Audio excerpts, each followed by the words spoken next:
வணக்கம். இந்த எக்ஸாம்பிள் பாருங்க. The two high bones, two thick bones, தொடை limb, femurs, each of cross sectional area 10 cm squared, support the upper part of human body of mass 40 kg. ஓகேவா? Area வெளி கொடுத்துருக்கான், mass கொடுத்துருக்கான், என்ன கேட்டிருக்கான்? Average pressure. ஓகேவா?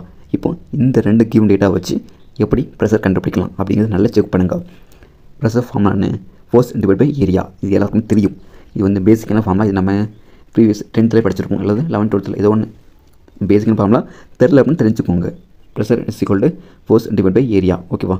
இப்போ ஏரியா கொடுத்துருக்கான், நாங்கள் சென்டிமீட்டரில் இருக்குது, இங்கே மீட்டரில் மாற்றிருக்காங்க, அவ்வளோதான். மீட்டரில் மாற்றினா 10⁻⁴ போட்டிருக்காங்க எக்ஸ்ட்ரா. ஓகேவா? இதுதான் பேசிக்காக, இது உங்களுக்கு தெரிஞ்சுக்கணும். அப்புறம் ஃபோர்ஸ் சொல்லி என்ன, மாஸும் ஃபோர்ஸும் ஒன்று தான் கிட்டத்தட்ட.